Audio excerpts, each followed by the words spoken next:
Yaklar. Vendredi passé, j'étais allé voir le film sur le roi de la pop, son biopic.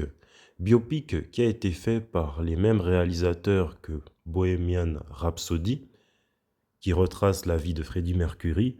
Fun fact, Michael Jackson et Freddie Mercury étaient censés faire un duo ensemble, en fait, 3 collaborations.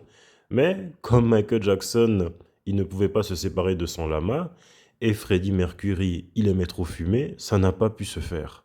Le film est sorti le 22 avril 2026, soit il y a à peine quelques jours. Moi j'ai apprécié, certaines personnes disent que c'était éclaté au sol. Je peux comprendre, car il y a beaucoup d'incohérences et il manque des éléments. Cependant, la performance du neveu de Michael Jackson, Jafar Jackson, était époustouflante. Je n'ai même pas besoin de faire de longues présentations pour parler des Jackson 5. C'est un groupe, un boys band composé des frères de la famille Jackson, des 5 frères, dont Jackie, Tito, Jermaine, Marlon et Michael. Ils étaient managés par leur père Joe Jackson, managés de façon brutale. Le jeune garçon qui avait incarné Michael lorsqu'il était jeune, il l'a très bien incarné, c'était Giuliano Cruvaldi, surtout lorsqu'il était au studio.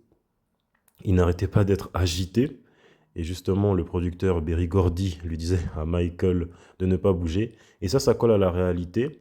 Même dans We Are the World, on peut voir Michael Jackson en train d'enregistrer, mais il n'arrête pas de danser. Justement, si Michael Jackson ne peut s'empêcher de danser, c'est à cause de cet homme, James Brown, qui a été son inspiration. Monsieur Dynamite, le plus gros charbonneur du show business, et la plupart des jeux de jambes de Michael Jackson ont été repris de James Brown et ont été plus adoucis. J'ai beaucoup aimé les références à James Brown dans le film, car il a vraiment joué un rôle central dans l'évolution de Michael Jackson et pour la conception de son personnage. Là, je vais mettre James Brown et Michael Jackson danser l'un après l'autre et vous verrez les similitudes.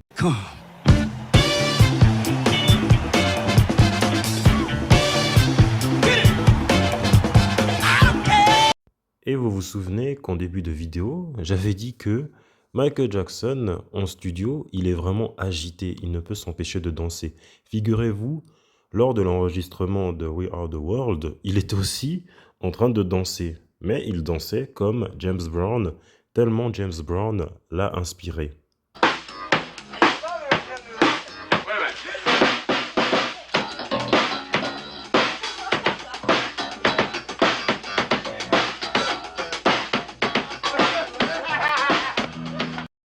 Honnêtement, son neveu Jafar, j'espère qu'il pourra devenir un très grand acteur. C'est son premier rôle et il a incarné parfaitement son oncle Michael Jackson. Michael Jackson, c'est un artiste qui est beaucoup imité, mais jamais égalé. Cependant, la performance de son neveu, toutes les chorégraphies que Michael avait fait, son neveu a réussi à les reproduire au millimètre près. Que ce soit sur Thriller, les chorégraphies collaient l'une à l'autre, que ce soit la chorégraphie de son oncle ou celle de pas de son fils, mais de son neveu en 2026. Même pour Don't Stop Till You Get Enough, la chorégraphie, elle était pareille, surtout lorsqu'il y a 3 Michael qui se mettent à danser en même temps, c'était pareil. Et là, c'était lui qui faisait les falsettos, ce n'était pas son oncle, hein. C'était lui qui était en train de chanter. Il a vraiment une belle voix. Là, je vais mettre côte à côte la première fois que son oncle avait performé Billie Jean et la performance de Jafar en 2026.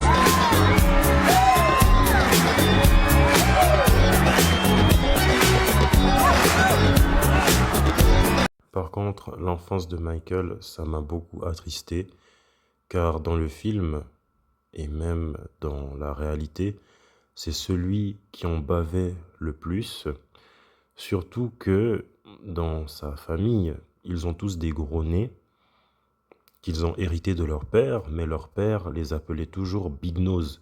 Ce qui fait que la plupart des enfants de la famille Jackson, ils ont eu recours à la chirurgie esthétique. Et ça, c'est vraiment malheureux, car même en Afrique, c'est pareil. Les gros traits ne sont pas bien vus, à l'instar des traits fins, qui sont beaucoup privilégiés et mis en valeur, ce qui fait que lorsqu'on a des gros traits, un gros nez, de grosses lèvres, on est vu comme laid. Et voici Michael en 1975 avec son gros nez, et en 1979 lorsqu'il avait refait son nez à cause de son père, Joseph Jackson, qui se moquait toujours de lui. Il a vraiment souffert à cause de son physique, alors que c'était un bel homme, ce qui fait qu'il s'est modifié entièrement pour ne pas ressembler à son père. Son père qui est juste là, incarné par le talentueux Coleman Domingo, il a vraiment très bien incarné. C'était limite effrayant, surtout au niveau du maquillage, ils ont vraiment assuré. L'homme qui a fait office de bodyguard et qui a vraiment été un père pour Michael Jackson, c'était son garde du corps, Bill Bray.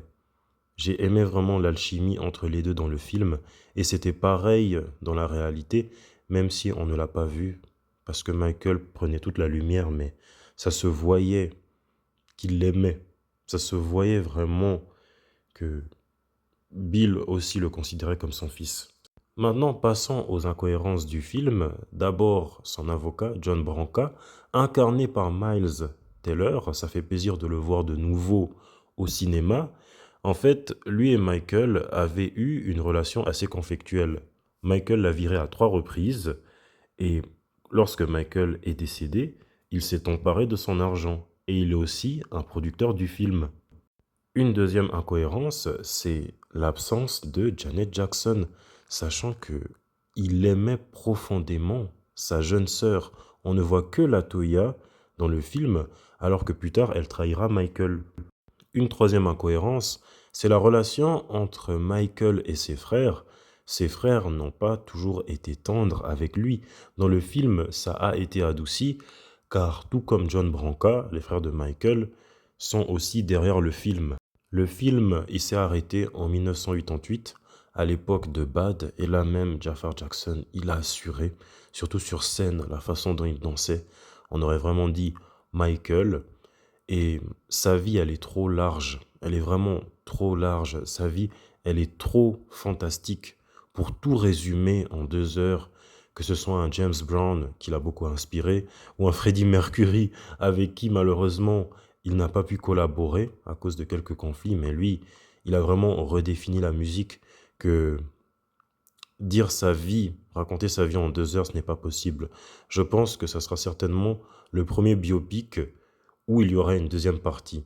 C'est du jamais vu, mais avec Michael Jackson, je pense que ça sera possible. Ou même s'il y a une troisième partie, je dirais dans la deuxième partie, ses premiers scandales, et dans la troisième partie, pardon, sa descente. Mais hâte de voir ça.